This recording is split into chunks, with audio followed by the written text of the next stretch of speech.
Hey everybody, it's Christina Holloway here. Welcome back to my channel. Have you ever been in a meeting where everyone's going around the table sharing updates or opinions, and when it gets to you, your mind goes blank?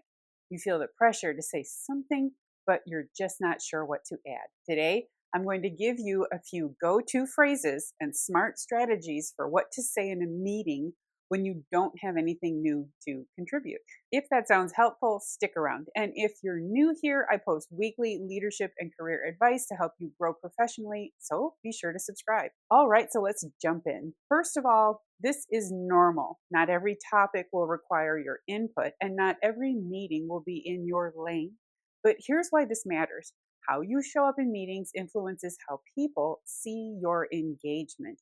Even if you don't have new ideas, showing that you're present and thoughtful goes a long way. This is about building your professional presence or your executive presence or your professional brand. Practicing how and when you add your perspective shows where you stand professionally. You have the ability to align it with your values, your expectations for quality, your ability to finish tasks, and how those things should get done.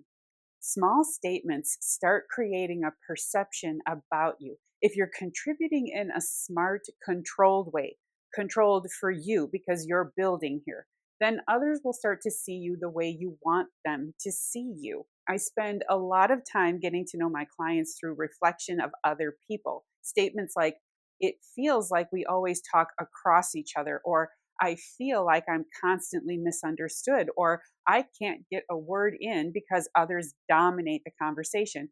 All of this is really about others not knowing who you are and what you stand for. Yeah.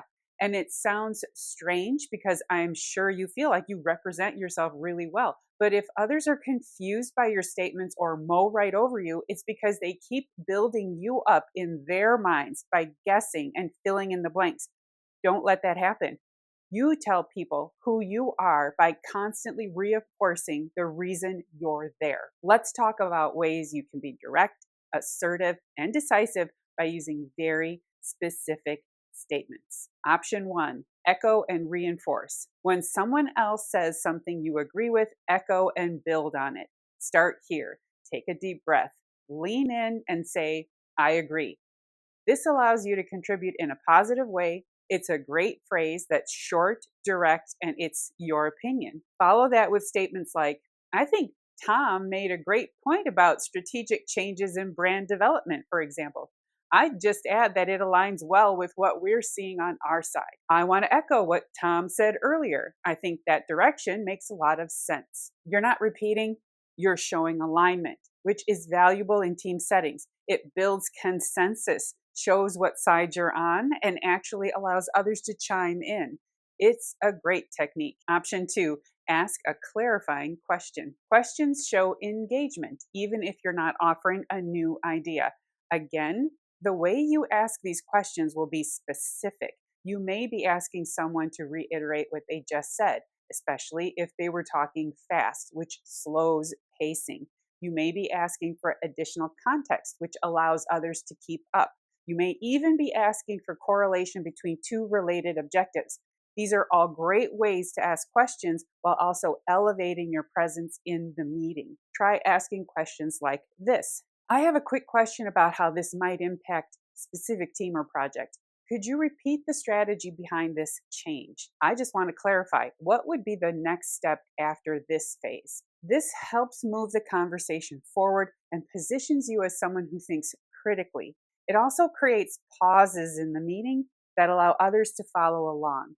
Practice this one because it's not always successful in every meeting. Option three, highlight progress or outcomes. If you're being asked to share and you don't have anything new, give a quick status update or reflect on progress. Here's what that does for you. I'm on target with my timeline. I'm under target with my budget. I'm not having any particular issues at this point. This is project management and it's powerful. Try responses like this.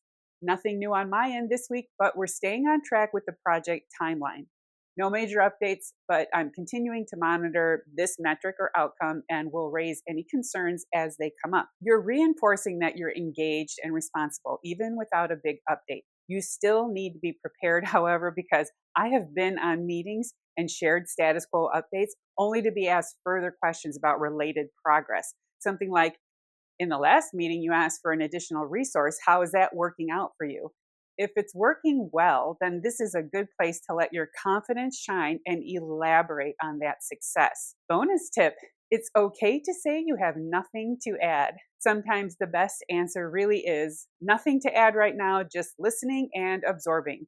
That's a valid contribution. It shows you're present, not tuned out. Just don't default to silence every time. Rotate between these approaches so you stay visible and engaged. As a final thought, you don't have to force insight in every meeting, but you can stay visible, thoughtful, and engaged, even when you're not leading the conversation. If this was helpful, give the video a like, subscribe to my channel, and let me know in the comments, what do you usually say in meetings when you feel like you have nothing to add? Thank you for watching, and I'll see you in the next video. Bye.